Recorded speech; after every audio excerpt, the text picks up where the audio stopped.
एक व्यापारी था और उसने अपना मुंडन किया, हेड शेप, जैसे हम अपने बालों को निकालते हैं इस्कॉन के भक्त, इस तरह से उसने भी अपना मुंडन किया। और फिर उसे तो गांव में दूसरे लोगों ने पूछा कि भाई क्या हुआ जो आप ये शोक दिखा रहे हैं, आपने काले वस्त्र धारण किए हैं, आपने सिर पे मुंडन किया हुआ है। तो कहा सरगल सिंह मर गया।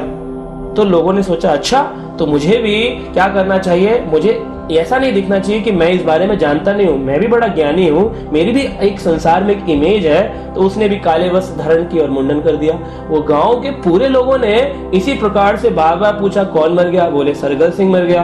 अब सब सोच रहे थे कि कोई व्यक्ति मरा होगा, कौन मरा होगा, लेकिन किसी ने जानने की जरूरत नहीं उठाई। बस अब सभी के सब शोक में मग्न होने लगे और काले वस्त्र और मुंडन, एक गांव दूसरा गांव तीसरा गांव और गांव के गांव मुंडन करने लगे और काला वस्त्र धारण कर लिया।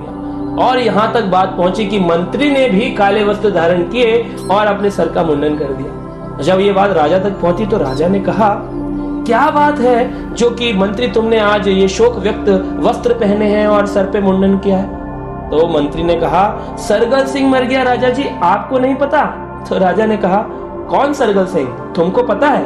तो मंत्री बोला हाँ पता तो मुझको भी नहीं, मैंने ऐसा सुना है, जैसे हम लोग जवाब देते हैं। तो राजा ने कहा कि पता करना चाहिए और वहां जाकर शोक व्यक्त करना चाहिए। तो सभी गांवों में राजा और मंत्री घूमने लगे और घूमते घूमते घूमते घूमते बात पहुंची उस व्यापारी तक जिसके यहाँ पर सरगल सिंह जी की मृत्यु हुई थी। जब वहां पहुंचे और सब पूछा गया कि कौन मरा है जिसके कारण आज पूरा राज्य शोक मग्न हो गया है, मुंडन कर रहा है, काले वस्त्र पहन रहा है, तो पता चला कि सरगल सिंह मरा है। तो राजा ने पूछा कौन सरगल सिंह? तो उसने कहा हमारा गधा मर गया है जिसका नाम था सरगल सिंह, क्योंकि वो मेरे व्यापार में मेरी बड़ी मदद करता था। बस इसी कारण जब वो मर गया तो मुझे बहुत दुख हुआ और मैंने शोक व्यक्त करने के लिए अपने काले वस्त्र पहने और मुंडन किया।